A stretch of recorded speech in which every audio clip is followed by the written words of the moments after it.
Hello and welcome to Chill Time, Happy Time. I'm JD. I'm Rosie. I'm Jake. I'm Abby. And I'm Danny. And we're here with an episode of what I hope will be a long-running series of untold stories of history. We're going to have a lot of sources and a lot of material that we use to make these episodes. So if you're interested in checking out any of those sources, you can find them at our website, chilltimehappytime.com. You can also check us out on the socials, Facebook, Instagram, and Twitter right now. Twitter? We got a Twitter, Oh, baby. wow. You only brought up the Facebook. What? And an What Insta is and news? a Twitter. Can I post on the podcast Instagram more than my own, or is that like taboo? No, you can do. Yeah, you can definitely do that. I think that's cool. I think that's the best way to do it. But yeah, anyway, check us out on the socials, check out our website. Thanks for tuning in. And let's get right into it. Today we're going to be starting out with the Christmas truce of 1914. This is a story that I hadn't heard ever before I was first taught about it. And it's really interesting. It's one of those things that, you know, the point of what we're doing here is trying to bring up those stories that you might not have heard about in grade school and just bring them up because they're worth talking about.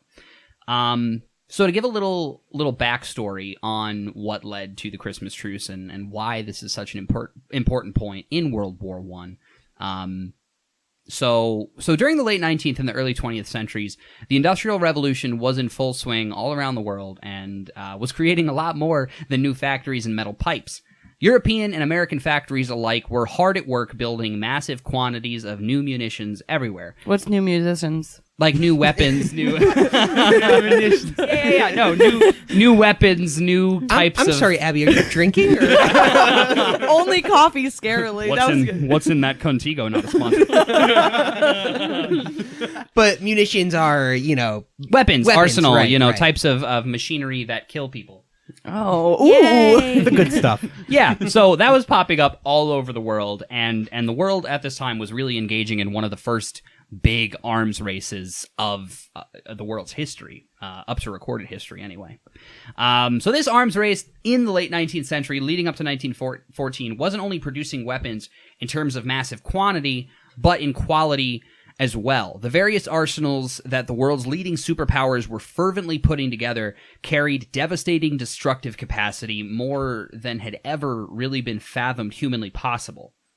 In response to this culture of rapid militarization, the Foreign Secretary to Britain, Sir Edward Grey at the time, said, and I quote, "Excessive expenditure on armaments." Whoa. Where's the British accent? Come on. All right, hold on. Okay. We are creating an experience. If you're going to quote, you need the accent. You're right. That's the rule here. Okay, so Foreign Secretary to Britain Sir Edward Grey said, and I quote, "Excessive expenditure on armaments carried to an extensive degree must lead to a catastrophe." There we go. How was that written? Thank you. Unquote. Unquote. Adding that he saw very little to be done to prevent what would lead to be the bloodiest war the world had seen to date. He was right. He was. He unfortunately was. Wait, and I'm so sorry. I'm going to No, sound it's okay. so stupid. Let's just talk about what World War I was about for a minute, because I'm blanking. Oh, I love this. I'm like, which one was World it? Let me War tell I you was about a like- little guy named Franz Ferdinand. It was like if Europe was one big family, and essentially it was, the kingdoms, they were very incestuous. Cousins would marry across lines for alliances here with this country in this region. And there was all these strange alliances and ties across the country of Europe. And of course, there was also imperialism going on. Africa was being conquered pretty brutally by many European powers, I know, especially through the 1800s. And there was a lot of competition for resources, power. And it came to a spear with the little man that John's going to tell us about named Franz Ferdinand. The Archduke Franz Ferdinand. He was the Archduke of Austria-Hungary, I believe. And I'm a little foggy on the details, but basically he was assassinated in open air but not in Austria-Hungary. He was visiting somewhere in an open motor cab. Serbia, I believe? Serbia, yes. He was in an open... Why does The that, first why does that- JFK. We're racking our brains from what we remember about this. So if we're wrong, like... Now, if I'm not check us. mistaken, it wasn't, it was a little worse this is hard to say as an American, a little more gruesome than the JFK assassination in the sense that I believe Franz You Ferdinand's heard what happened to that spouse- dude's skull. Yeah, I know. I believe Franz Ferdinand's spouse was murdered as well. She was. It was think. a family wipeout. This kind of I'm going to attack. stop saying things definitively because I don't have sources on what I'm saying. Yeah, right I now. don't know. I'm going to go Check back us. to my script. Let us know. Can I quickly go into like a weird?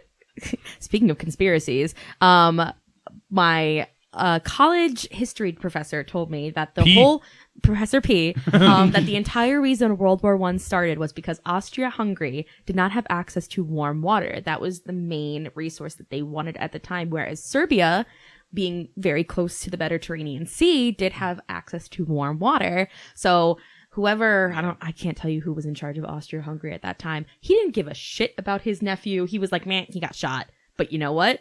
I can get warm water. What with great this. Wow. Yeah. So look that up one day. You might fall down a hole. You the might only not. thing I'm really thinking, and I know this is so bad, and like it's like thank you, Marlboro High School History Department. You haven't taught me anything, because I'm so sorry, teacher. I had a great Because time. in the only Marlboro High thing that School I History can remember is Department. that after World War I, Germany was all fucked, and that's why they did the whole like Holocaust, and that's why they liked Hitler. Well, that is why they liked Hitler. The Holocaust, Because they had I'd the say, was more inflation. Hitler's responsibility. Well, I know, But yes, how that about- is very true. World right, War they I were all- devastated Germany. Definitely. All right, so Let's let's go back. let's bring it back. Let's bring it back. So a little more context, just to because I really want to drive it into your minds how wild for the world World War I really was. So when it began, human lives were lost in huge quantities in a excuse me, my boss texting me. Human lives were lost in huge quantities in a fraction of each passing second. Prior to the Great War, infantry combat was mostly reliant on hand-to-hand fighting styles with the occasional addition of gunpowder weapons. With the advent of the machine gun, however, came the ability for one soldier to mow down line after line of enemy combatants, advancing on them before anyone had the opportunity to even get close enough to throw a fist or lunge with a bayonet. And this all comes from the Library of Congress. Yes.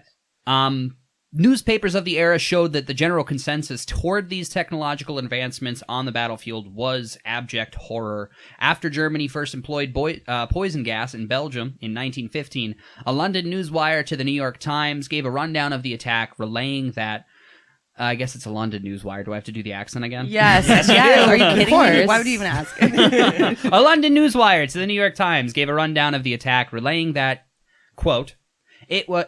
Oh, wait. It is, without a doubt, the most awful form of scientific torture. Was that Harry Potter? That was good. A little bit it was. Sounded like Harry Potter. It was the most awful form of scientific torture. This again comes from the Library of Congress.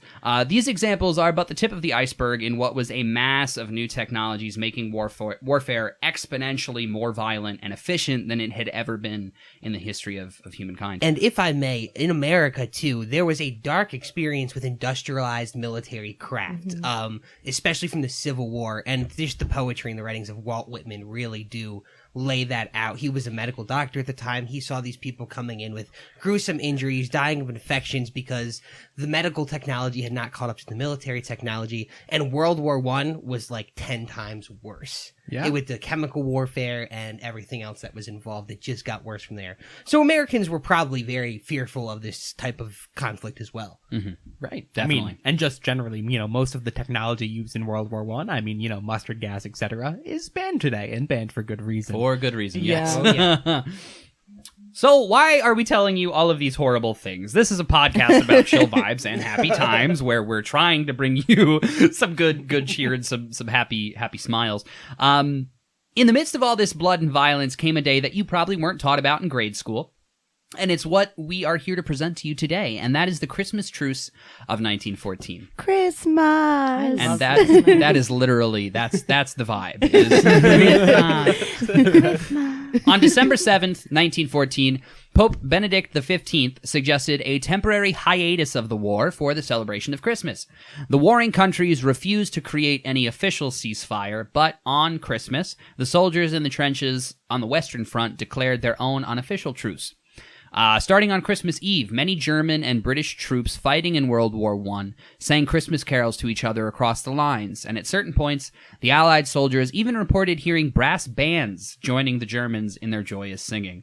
Oh, that's right. cool. Which that right there kind of blew my mind. That's like, pretty they awesome. had instruments down there, or they got instruments down there. You think Well, I mean, they military need a bands are a pastime. big thing? I Yeah, mean, no, definitely. And the Western Front that we're talking about, it kind of ran through the whole France, Germany area. So, like, they weren't too far from home.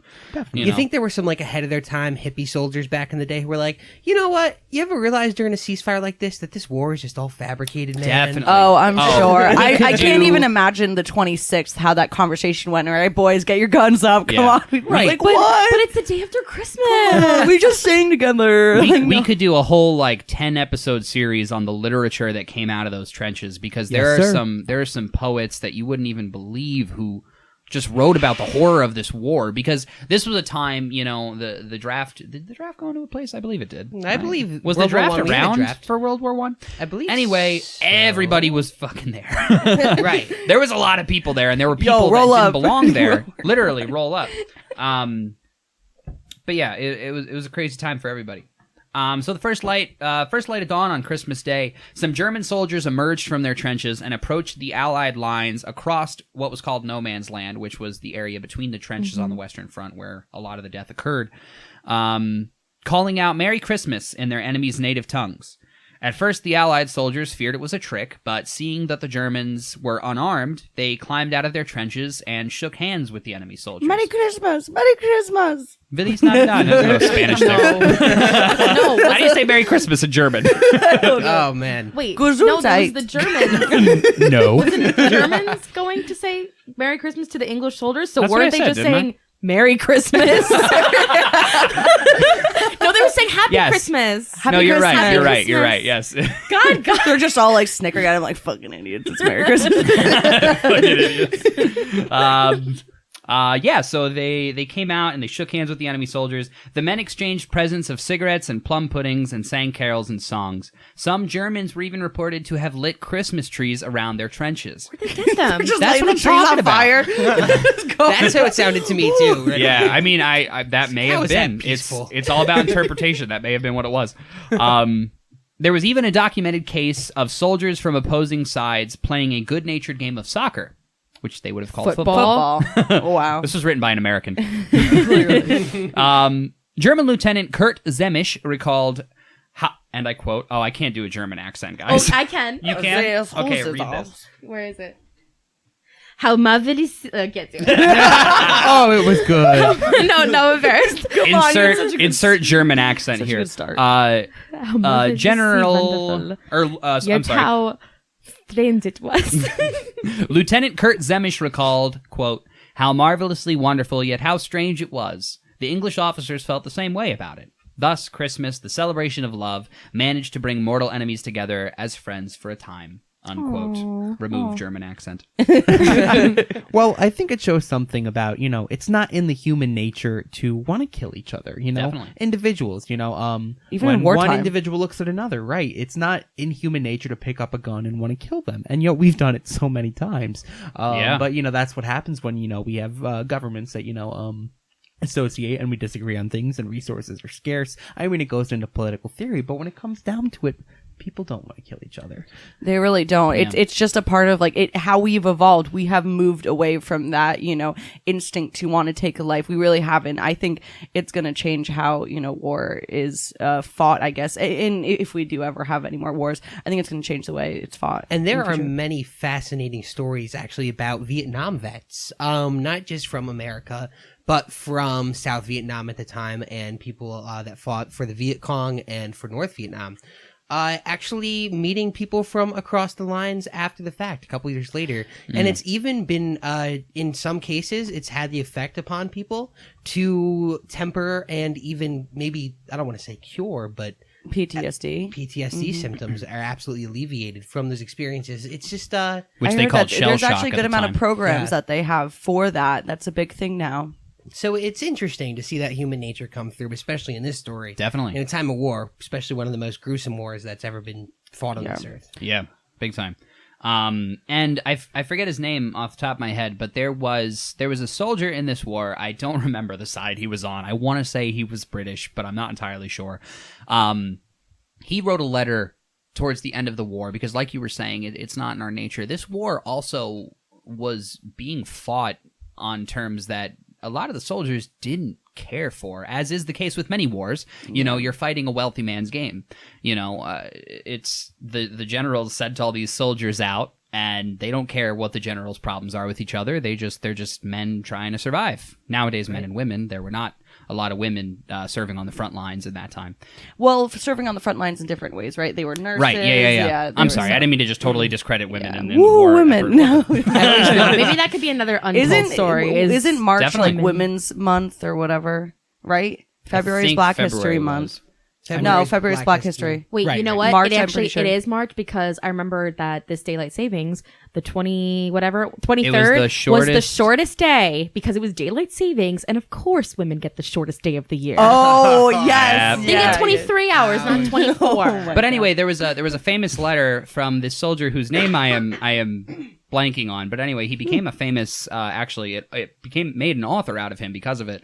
And he wrote a letter of the grievances of soldiers and just basically said, "This war has dragged on long enough. We don't know why any of us are here." This is way later on. This is like 1918. We're talking about, like way at the end.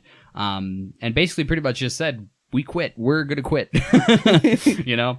See ya. Yeah, I'd love to get the actual evidence on that and the actual name and quote it because it's really good. Well, we'll let someone else do the work for us. Exactly. Or they'll sue us. And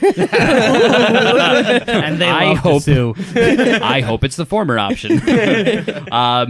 Some soldiers used this short-lived ceasefire for a more somber task, which was the retrieval of bodies of fellow combatants who had fallen within no man's land between the lines. Yeah. It's just well, no, I find it it's wild that in that one circumstance, something we often talk about, especially in our own country today, is that, whether we want to look at what unites us or what divides us, and what a case right there of something that united them, a shared religious holiday, versus something that divided them, picking up the guns the next day because, they have to go to work for their country. And it's just wild that you can have those juxtaposed so, closely back and forth. And it shows what people are more willing to want to draw towards. They were more willing to draw towards what they were similar and, what they both had in common, like the fact that they wanted to have Christmas off and enjoy it together. And, just like you were saying, the letters of people being like, why are we fighting this? It shows the reluctancy to go towards what the difference, towards standing by those differences. People want to Definitely. find reasons to come together.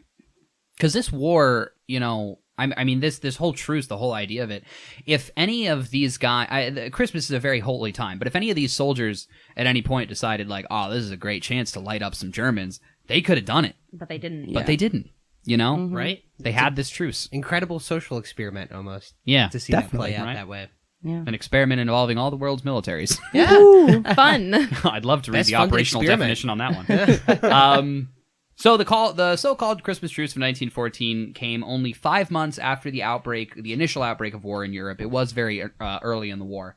And this was unfortunately one of the last recorded examples of the outdated notion of chivalry between enemies in warfare.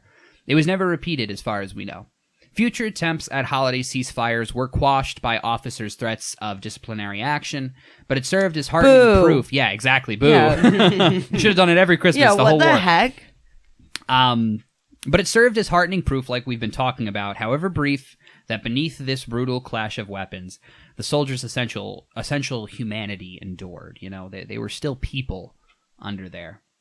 Definitely. And, I think if you're actually listening to this and you're saying, this is chill time, happy time, but that was a pretty dark beginning, I would say, yeah, we got to make you sad before we can bring you up. That's right. But all those vibes are down. Get ready for future episodes where we crush your spirits only to lift them in the end. And during World War I, soldiers on the Western Front did not expect to celebrate on the battlefield, but even a world war could not destroy the Christmas spirit. Merry Christmas. Merry Christmas. Merry Christmas. Back before Starbucks was waging a war against Santa. God forbid, before Nam. Coca-Cola decided to, actually make Santa Claus. Oh my god, yeah. All right, guys. Well, that's the end of my story. Thank you for listening. So Wow. wow. There it goes.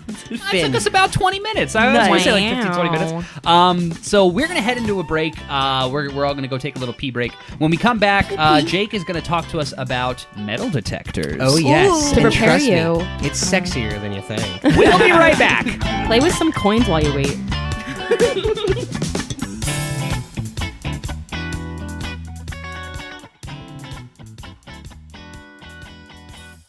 And we're back. Hello again, everyone. Are all your coins warm from From playing with them before the break. you toss them? If you didn't play with your coins, you missed out. But welcome back. We'll take another break so you can play with your coins and come back. Get Right. them nice and warm for your metal detector. I'm just kidding. We're not taking another break. Jake, I'm you sorry want if to I take it routed off? that out. Absolutely, guys. So today I'm going to talk about the invention of the metal detector. And I want to let you guys know I've never actually used a metal detector. Have you guys? Yeah, I No. have. I used to My have dad one. is Really? an avid metal detector. Wow. Now, like, Detector, like we're talking on the beach Detector. looking for Crazy. treasure. avid, like 5 o'clock in the morning after the crowds left, like before crowds got there, he would be metal detecting. He used to find shoe buckles in our Nice. backyard. That's so cool. I used to metal Wow. detect with him. He had like this little stick you poke in the ground and be like, beep, beep, if you were near metal. Very cool. Fun Always fact. wanted one as a kid. Right. Never got Fun one. fact, I'm I was- estranged from my dad. That's not the fun fact I was going to bring. I was going to say he's a hoarder, and you could probably find a few metal detectors in his stash. Yeah, I always wanted to use one at the beach and like find Overshare. treasure and stuff like in the cartoons. They but are really Oh my it never god, worked out. Jake, remember when we met that treasure hunter when we went to Mountain Yes. Jam? Oh my god, they're a That. freaky bunch. I don't They recommend are. Wow. being, you know? Abby and I did meet an avid treasure hunter. Like this guy was going to sell everything for retirement, go to Florida and treasure hunt. Yeah, Yeah. and Dude just was like buy a legit. boat and treasure hunt in the ocean. That's the and kind on of person you hear about finding like Aztec's fleet. Yeah. Yeah, no, he was so out. He's like, I'm gonna I'm sorry, make millions. Cortez's You'll fleet. all see. And we're like, Yeah. okay. Now, I think we should give a little context to our listeners. Jake and Abby actually have a lot of experiences together because they've been dating for what, 5 years now? It's going on six? six. Six in Wow, October. proud of you guys. And also, you'll notice JD, John, and Rosie have quite a few experiences together because Because they we are. fucking hate each other. I hate her guts. The Maui. No, you know what? We're We're married, and I love her very much. Yes, I and love I him don't very want to much. perpetuate the "oh, I hate my wife" No. bullshit because that's not real. It's not. If somebody comes up to you and they're like, "Oh, how long you been? How's married life? Oh, it's pretty good. Oh, just wait. Give no, it a couple years. don't No. perpetuate that bullshit. We say we That's fucking hate each toxic. other Yeah. because we're Gen Zennials and we hate everything. Yeah. But not like actually like ironically. So we have love Jake and him. Abby, him. we have JD and Rosie, and I'm And Danny. a little. Alrighty. So back to metal detectors. So the first inventor to actually receive a patent for the metal detector was Dr. Gerard R. Fisher in 1933. Are you seriously talking about metal detectors? I'm talking about Hey, metal let him detectors. go. What the frick's the book for then? Oh, there's so much more. my God. We'll get there when we get there. This is the first I'm line of the sorry. story. I was I'm promised really like, sexy. what, I what am sick waiting joke for was this? sexy. much like the Tiger King documentary, this is much sexier than it seems. Trust me. The first metal detector had lingerie. So he called his invention the metalloscope, and like many of the great discoveries of humankind, he stumbled upon it by accident. Like chocolate cookies. Absolutely. Was that an accident? It was. Oh, wow. So after World War I, Dr. Fisher, already considered one of the world's best scientific minds, immigrated to the United States from Germany and began to work on projects relating to airplane navigation technology. So he created an aircraft navigation system that became one of the best of its time. And he actually even presented it to Dr. Albert Einstein, who loved it and predicted that it would be used widely for land and sea travel as well. But many pilots began reporting inaccuracies in the system, especially when flying in proximity of metal objects and over certain terrains. So upon investigation, Dr. Fisher found that the presence of highly conductive, mineralized surfaces caused major disturbances in his radio direction finder's ability. So by accident, he developed a way to indicate the presence of metal. And by 1933, he developed the world's first portable electric prospecting tool that could detect the presence of metal buried under surfaces, and thus the modern metal detector. That's kind of a tongue twister. Modern Major General. Yeah, exactly. The modern metal detector was born. So history gives Dr. Fisher credit for the first metal detector, but this was not the world's first working metal detecting device. That came about 52 years earlier by the same man that invented the telephone. Does anybody know? Alexander who Graham Bell. Oh, very good. We're going to talk about both of them. It was Alexander Graham Bell, a very strong rival of Edison's at the time. Thomas Yes, Edison was a yes. piece of shit. Yeah, He I- was. I played Thomas Edison in a kid's version of like how he got electricity and the phones going. It's very interesting. It's very interesting, and that's There's quite something a I few. realized researching for this episode is that these inventors electricity. were petty as fuck. Well, that's like Edison. they were competitors. Edison yeah. and Tesla had a huge Can I ju- rivalry, and can I Tesla just wasn't cite- as much of a shitbag as Edison was. I'm sorry, can I What? just cite real quick that Thomas Edison did not invent electricity? No, he did not. I said that out loud a moment ago, and I just wanted you know I don't believe it. I want you all to know he said that with a glass of wine in his hands as well. All right. I'm sorry, continue. So, the first tool that could detect the presence of metal under a buried surface was invented by Alexander Graham Bell, and he invented his metal detector, like I said, in 1881. That was 52 years before Fisher in 1933. But unlike Fisher, who created his metal detector over the course of a decade as the result of an accidental flaw. Wow. We've got the studio falling apart, everyone. I wish you could be here. I don't think this story's meant to be told. I'm sorry, no, continue. A poster fell off the wall. We're clearly very professional here. Just crop it out. This is why we need sponsors, folks. If you like the content, please Please sponsor us Give so we us can money. get sticky tacks for our posters. We're not asking for a lot here. Maybe a nail. But unlike Fisher, who created his metal detector as the course over a decade by accident, Bell would create his tool in under 79 days for a very specific purpose: to find the bullet hidden inside the body of the 20th president I of the remember United that. States, James A. Garfield. What? And thus the That's Garfield crazy. comic series was born. Now, question. Oh my God. Did they succeed? Wait, talk about how that's he got interesting. shot. Yeah, so we're going to get to all of that. This is a long story, and I'm pretty much pulling from one source here that I'm going to give a shout out to. This is called Destiny of the Republic. It's a book by Candace Millard. Came out in 2011, and it tells this story eloquently. It focuses mostly on James Garfield, but you get to meet these new characters. So I researched Alexander Graham Bell for this. I pulled from this book a lot, and you meet Graham Bell in this book for sure. So we're going to get to all this. We'll get to the assassination and everything. But Fantastic. prior to 1881, Bell had no interest in making a metal detector. His primary focus was, of course, the telephone. After receiving a patent for the telephone in 76, he formed the Bell Telephone Company, which in 1877, believe it or not, would go on to become AT&T about 10 years later. Wow. Oh my god. Or I didn't know. 1887. So is he sorry. like their founder? Essentially, he left the company pretty shortly thereafter. He actually quit. He felt that the day-to-day operations were just draining, and he was upset with how much of its time it consumed. He pretty womaned them. Exactly. He created it, and he was like, "This shit sucks." Yeah. And can I just add real quick? I think I had a thought. It's really interesting how metal detection was the idea they came up with to try and find that bullet.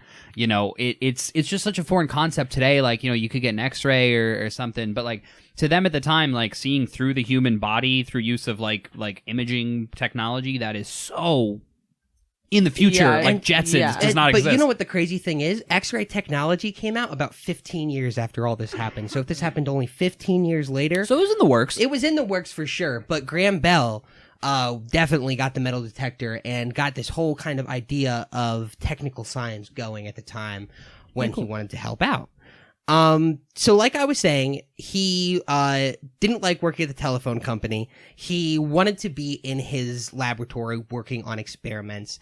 And a lot of people think that the real reason he wanted to leave the laboratory was because his competitor, Thomas Edison, was in his laboratory and had made and patented multiple improvements to the telephone and was making money off improvements to Drama. Bell's. So he felt he was losing Yep. time against Edison. Exactly. So this Race is where against the the clock. competition really starts heating up. So Edison had, before his improvements to the telephone, made the phonograph, which is basically like the first record player, and they scratched, they actually impressed sound wave patterns onto tinfoil.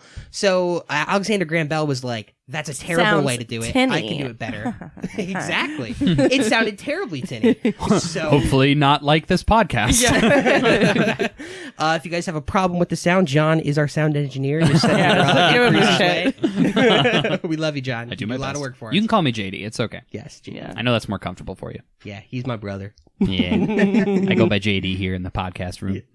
So, Graham Bell thought he could improve the quality of the sound, so he was pouring all of his work into that. He hired a very assistant that would become the famous assistant that helped him with the metal detector named Charles Tainter. They opened the famed Volta Laboratory on Connecticut Avenue in Washington, D.C., which is actually right around the corner from where I used to live when I used to live down in D.C. Yeah, sorry, his name was Charles Tainter? Yes, Charles Tainter. So Wow. Painter, I hardly know her. Taint, I'll just leave it at that. Think painter, but spelled with a T instead of a P at the beginning. Think taint with an TR. Oh boy. All right. So when Bell and Painter got to DC, they got to work right away on improving the phonograph. They were using wax surfaces, and they were actually etching with a needle. They were carving the patterns into vinyl or into wax. So this is where you could really see it was coming closer to the record player. And not long after they got to DC, Bell got word that his wife was actually pregnant with their third child. And this was right before 1881. It was late 1880, I believe. So Your wife's a hoe. no, it was with him. It was with him. So And it was actually really sweet. So Bell was definitely, hear me out. Bell made the telephone, and he was really into sound. And he actually had a passion for sound because he grew up teaching deaf students. I just And- love hearing things. Yeah. He was fascinated with sound and with people who couldn't hear. All these kids can't hear. Look at me. I'm out here. But his wife, I would kill myself if I'm. We're not going to take that any further. his wife was one of those students who was deaf, and they ended up having a very long, That lasting doesn't and seem loving marriage. appropriate. They were closer in age. I think he was 19 and she was 16. I want to say, like, they were pretty close in age. Okay. He was just ahead of his time. He was a brilliant Using that man, R. and Kelly he- calculator. Oh no. Oh my god.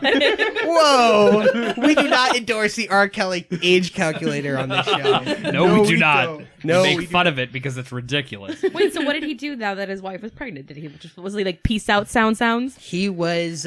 He said peace out to Charles Tainter in Washington D.C. Goodbye, and he went Taint. right back to Boston. And it was actually a miserable time for Alexander Graham Bell. He really missed his work. It was his passion. He was really happy to be gone from the phone company and be back working. But he was with his daughters. They had two other daughters, so they were he was taking care of the kids while the wife was taking on the burdens of her pregnancy. And he was in Boston. That's where he was on July 2nd of 1881, the day that President Garfield was shot. And Charles Tainter remained in Washington. Pachow. It richocheted. There were actually two shots. There were actually two. So I had two shot. sounds. Pachow, pachow. Vodka. It's totally what it sounded like. Definitely. So Tainter was in the Volta laboratory when he received the call that would once again change. Danny, can you not take Tainter still? Are we a middle school podcast? No, we're getting there. We're getting there. Hi, this is the middle school junior news. Just say like a few more times. That was Get the ha-has out, everybody. The president got shot, but damn, is Tainter funny? That's what Danny's saying. Oh man. So, Tainter called Alexander Graham Bell, and again, Alexander Graham Bell received a call that would, again, change his life's work and course vastly, at least for the time being.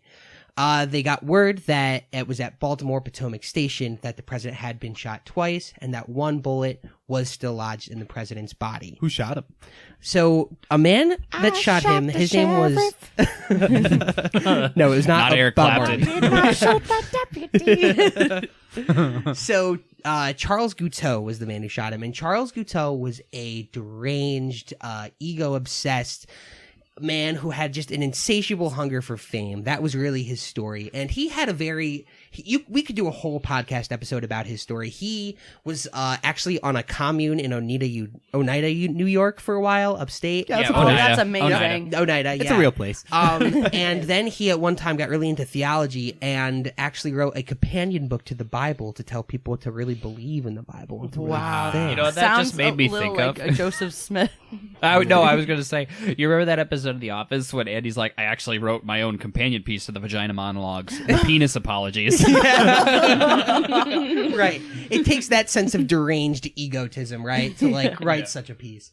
And so that's the kind of guy Charles Guiteau was, and he was actually an office seeker. So this was kind of during the days of the spoil system, which Garfield was actually known to despise. He hated the spoil system.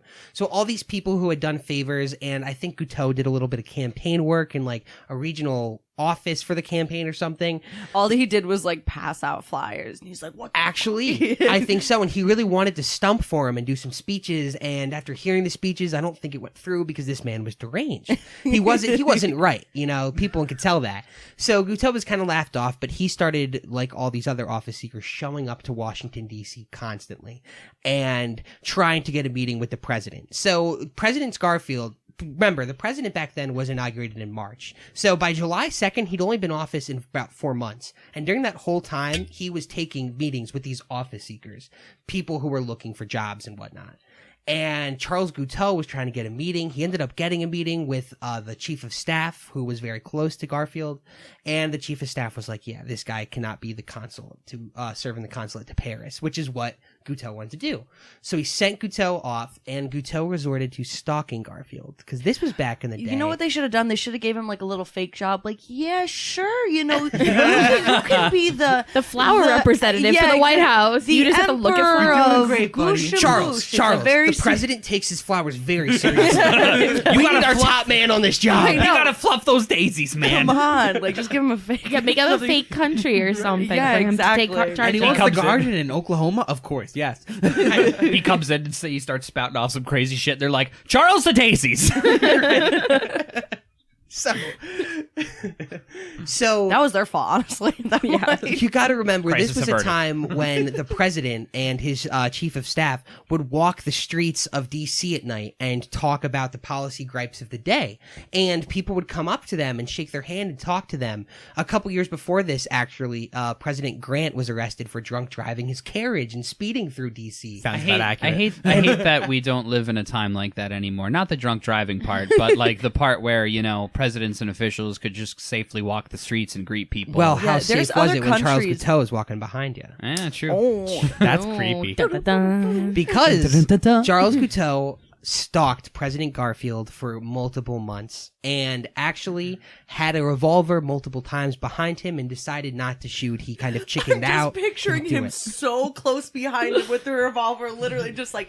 Just No, like- I'm sorry. Like, just breathing in his ear. And this guy's just not getting it. Not tonight, How many times do you run up behind someone with a revolver and they just really aren't noticing? Like, are they not just like, oh, that guy again? What the fuck is he doing? Like, I feel like at a certain point, you just kind of got to be like, oh, He shit. said he can't show me, but he has a gun.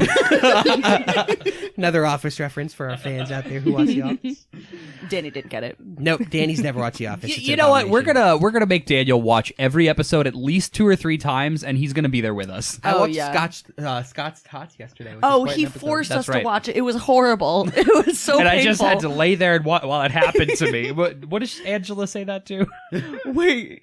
Oh no, that's Pam's grandmother at And the I just had wedding to lay there when while it I think happened to me. some movie comes on and she doesn't want to see it. I'm sorry. Anyway, Yes.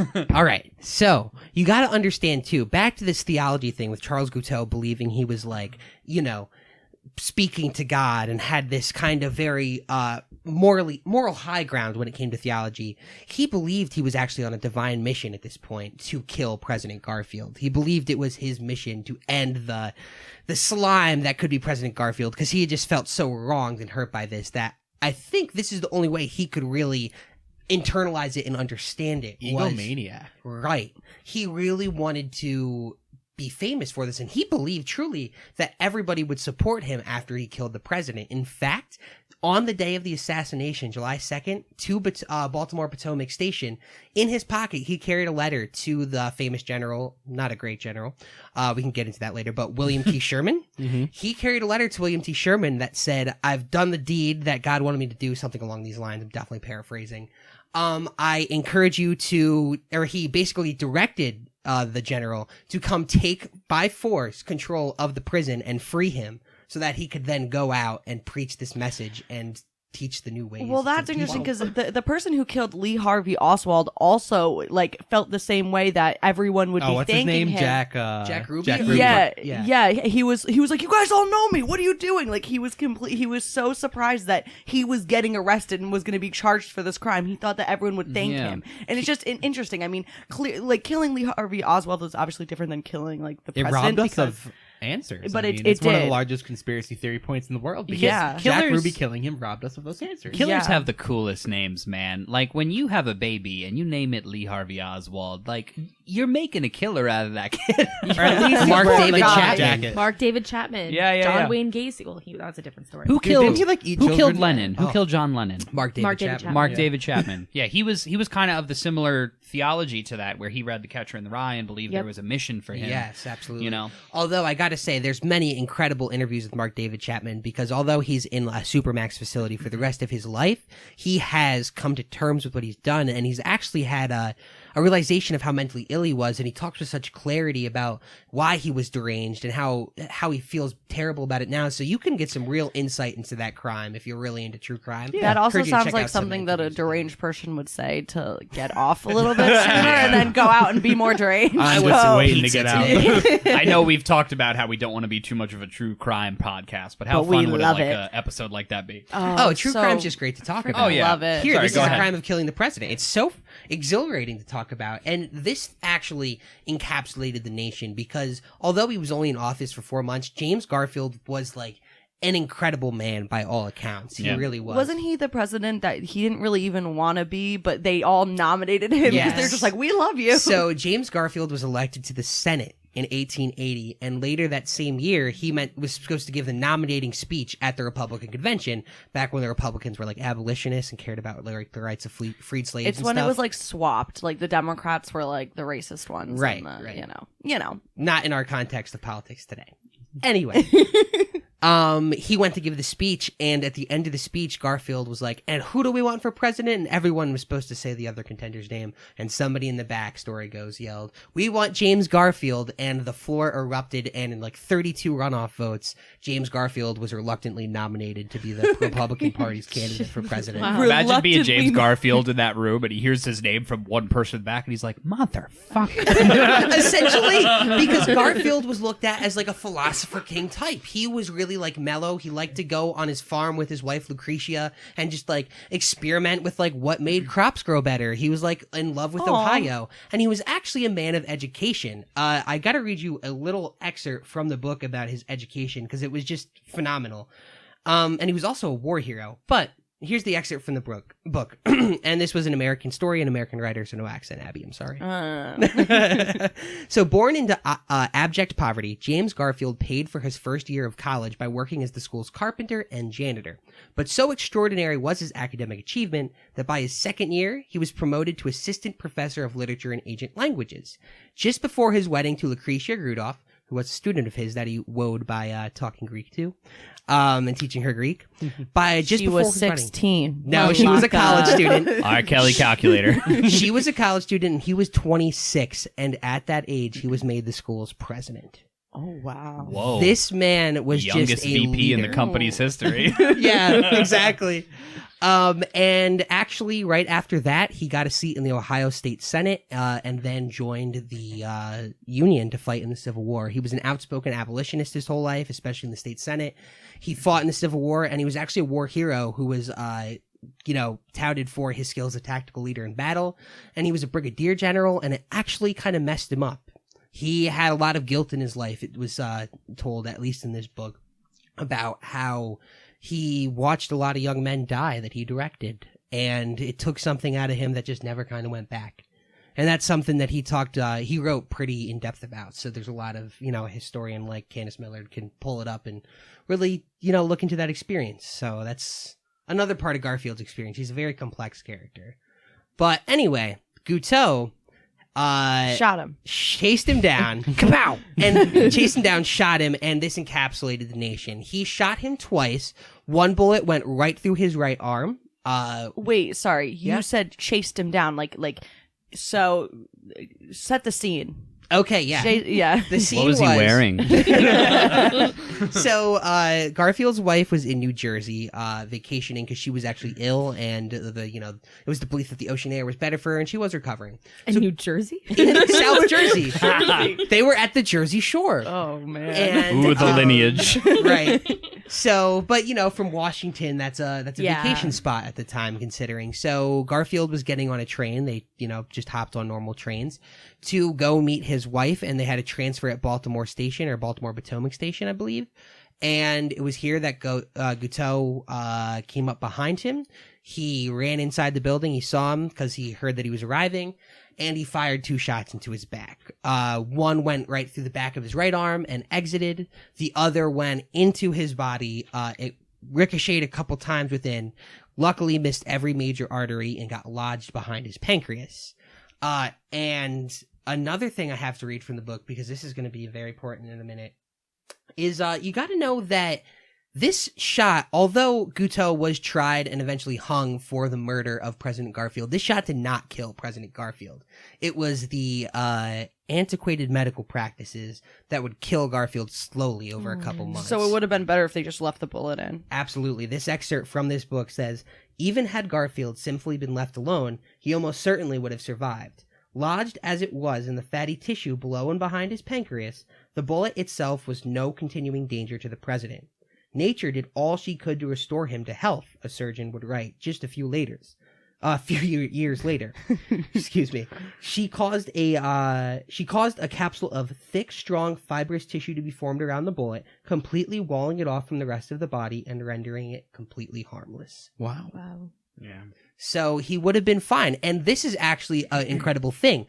When Alexander Graham Bell, the inventor we were talking about in the beginning, when he was in creating the induction balance, that is what he called his metal detector, he found a Civil War vet who had a bullet in him. Because there was a ton of these guys around. Everybody's old Uncle Joe had a bullet in him from the war.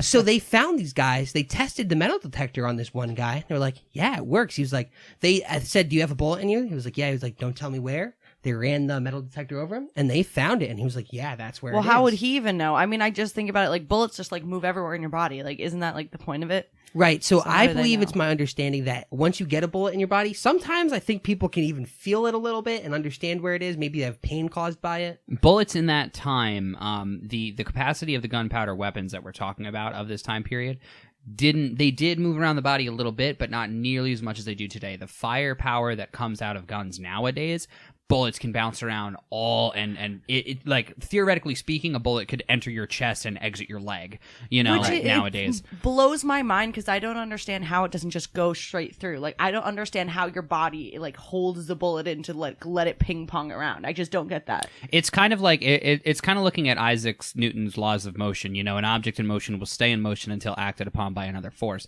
And that other force is your body's flesh, okay. and your bones, and it, a lot of the time there is an exit wound, but a lot of the time there also isn't. Sometimes it will eventually just come to a picturing it, halt. like, ooh. And a little back to the World War I topic we talked about before the break. Actually, at the Geneva Conference, they mandated that only ammo that is most likely to pass straight through the body can be used, because the stuff that explodes in the body and you've got shrapnel going into organs and arteries, that's more likely to kill. Yeah. Whereas a bullet that passes straight through, like through President Garfield's arm, is just a wound. Mm-hmm. It's just going to take you off the battlefield, but it won't end your life. Yeah. And that's where the Geneva Conference made that difference. So that's why we see that today. Yeah. But anyway, yeah, so Garfield would have been fine had he not been treated at all, but he was taken back before he was taken back to the White House. Don't let me get ahead of myself. So Garfield shot. Guteau, the crowd erupts. Everybody's terrified that President Garfield was shot. People, angry mobs are starting to form, and Guteau is quickly apprehended and arrested, and the military actually is placed around his cell because so many people are trying to kill him. So he is protected in very, secured confinement, I guess you'd call it. Imagine if Epstein had the same security. Oh. Sorry, just had to drop that one. That's another podcast I can't topic. wait until we find out, like, in a few years, once they kind of are like, Do you really that's think we will, though? Oh, 1,000%. I Okay. definitely do. I think so. I'd hope so. I hope so, too. All the non-disclosure agreements will end at a certain point. Yeah. But unlike Guteau, who was taken straight to jail and put under authority, Garfield was placed on a horsehair mattress, brought to the top floor of the train station, put in a room where multiple doctors who were at the scene began taking turns probing his wound for the bullet that was hidden using. Let me have a turn. Let me have a turn. Exactly. Are Everybody, you even a doctor? and that's something. Garfield was such a loved man, and every doctor wanted their turn and their part to take care of him. But this would eventually be what killed him. If you read the whole story, that nature of the doctors at this time would be what killed him. So they all start digging their unsanitized fingers and tools into his wound, and he is in massive pain. He's vomiting, and they end up bringing him back to the White House, and they place him under the care of a Dr. Willard Bliss, who was actually the same doctor who oversaw President Lincoln in his final moments. Wah, wah. We Yeah. know how that went. That's what I was thinking. Right? Like, I was like, why hire this guy? success rate? Like, I mean, I need to see this play like I need a hole in the head. So yeah, Dr. Willard Bliss, 0 for 1 on presidential assassination revivals, is brought in on the scene. And he immediately becomes very protective of Garfield, and it's clear that he wants all of the care. So what he starts doing is Lucretia, President Garfield's wife, starts inviting their family doctors and contacts that they have in the medical community, because Garfield was a man of science. I believe in this story. It's been a long time, and I didn't reread this in my research. I think there was a tie to Garfield and Alexander Graham Bell, but he was definitely a man of science, and he attended many scientific like presentations. scientifical. Yeah. I like that word better. Use word, it. yeah. Scientifical. So many scientific demonstrations were attended by Garfield, so he knew people, and they started calling all these people, and Willard Bliss was turning them all away. And everybody understood that Dr. Willard Bliss was a chief practitioner, and nobody was going to get in his way. And immediately he started doing Killing the things. president. Like, Exactly.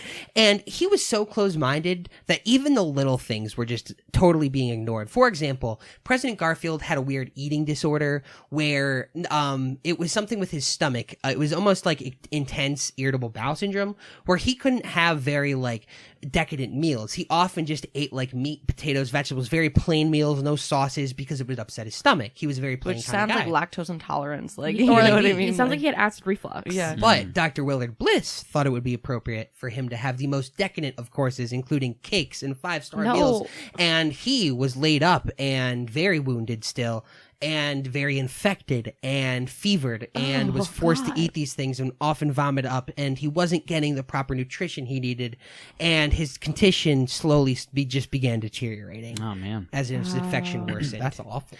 And the worst thing about it all is sanitary practices at this time were about fully adopted in Europe. Yep. There was a Dr. Joseph Lips.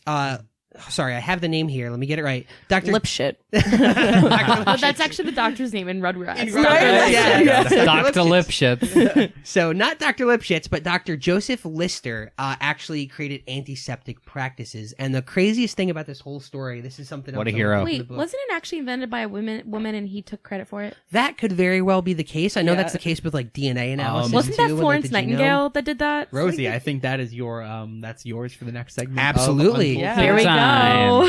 A little Into it. preview. So, there is this really weird chance encounter before all this went down. In 1876, Garfield, like I said, a man of science, he attended the Centennial Exhibition in Philadelphia to see some of the world's most ambitious scientific and artistic inventions, including the towering hand and torch that had been completed for the Statue of Liberty. Also in attendance there, giving exhibitions, were Alexander Graham Bell and Dr. Joseph Lister, who created antiseptics. And Graham Bell was touted for his telephone technology. Lister was laughed away by the American medical community at that event, who said, sucks. what a fateful event, right? Who said that this took way too much time to, sanitize everything. It's totally unnecessary. They're believing that Look at us now. Here we are living through COVID-19. right? And they believe that germs were like a myth. They're like, oh, there's this invisible thing that's gonna get you, and they painted it as like this weird science. And they So there's these magic little green things that are bad for your body that you can't see. Actually, yes. exactly. So they totally denied that, but that was out there and it was available. and his infection just continually worsened to the point where it was burrowing across his whole body. So this is why Alexander Graham Bell hopped on to do this project. He was like, they're going to ruin him. He couldn't think of the thought of them probing him with knife in hand, and he knew it was gross. He actually said, I Gross. believe, He's like, that's just gross. science can find a less barbarous way, is what he believed. So he made this metal detector, and when he went in to test it, Dr. Willard Bliss, very close-minded, very protective, would only let them test under his supervision and would only let them test for the bullet on the right side of the body. Now, does anybody remember what side of the body it ended up on? The pancreas. On the left side of the body. Oh. Dr. Bliss, Why wouldn't they let him check on the Who was left? this Bliss guy? Because he Who got was shot on the weird? right he got side of the shot body. on the right, so the wound was on the right and the infection was on the right, and Dr. Bliss was fascinated with the right and probing that infection. So Yeah. he was, his sole purpose, or only reason to do that probing, was to say the bullet was in there and was providing an imminent danger to the president. That's what was infecting him. Right. So he kept digging Not in that his wound. dirty ass, greasy fingers that have been digging inside. Exactly. So Exactamundo. they tested on the right side of the body, and the first time they couldn't find anything. Then they tested again, and the second time they did get a faint reading. So the first time, Dr. Willard Bliss, he was very in the public. He'd post all these things to the public board, and he'd talk to the newspapers. He was an egomaniac a bit. And he was telling people, I believe that it didn't work. But the second time they came and tested it, they did get a faint reading, and Dr. Willard Bliss said, oh, it did work. The metal detector that Alexander Graham Bell and Tainter made does work, and it did prove me right. They found the bullet on the right side of the body. But they said it was much more faint than any of the tests they got with the Civil War vet. So they went back and found that when they did the second test, the bed had actually been changed, and there was a metal spring in the mattress that was detected by the metal detector faintly. So they were never allowed to test the left side of the body and actually find the bullet, but this was the first working metal detector, and it did work. Oh, so the metal detector didn't even find it in his body. It's a But they poor didn't workman find who the bullet, blames but they his tools. They did invent the first metal detecting machine. That's pretty interesting. That's awesome. They killed President Garfield. They killed President That Garfield. can't be where the did. story ends. Is that where the story ends? That's where my story ends. For oh now. my god! It's unfortunate. So what happened? How long did it take for him to die? Like, let's finish Garfield, this. it took, so if you heard, I said they created the metal detector in just under 79 days, and that's because it took 79 days from the time Garfield was shot on July 2nd. I believe the exact date of his death was September 9th of 1881. It was in this month of September. And over the course of the next couple months, he died of that infection. Oh my Wow. God. Yeah, it was a very sad story, and the man that took over was actually Chester A. Arthur, who, if you give this book a read, Destiny of the Republic, gonna give it another plug because I love it, one of my favorite reads. Chester A. Arthur's a character. One you don't, another untold story of history. You should learn about some Chester A. Arthur history, and We don't really talk about him. yeah, he was kind of a goon, kind of one of those opportunists that wants to do as little as possible and rise, and found himself in the United States presidency. Wow. How Yeah. And they fitting. named a cat after him. Wow, fantastic. No, that was James Garfield, not Chester Arthur. Who are we talking about? I was talking about Chester Arthur after that. But yeah, that Amazing. was the invention of the first metal Chester detecting is a device. cat. Chester's a cat. I do want to I'm go sure back there's and many say cats named Chester. Whatever. that Alexander Graham Bell would go on to make a better version of the phonograph and kind of get back at Edison a little bit on that one. So Was it the they did final complete the version, wax like, project. Full wax cylinders or something. That Yes, they would put it's in? called the cylindrical phonograph, I believe, something like that.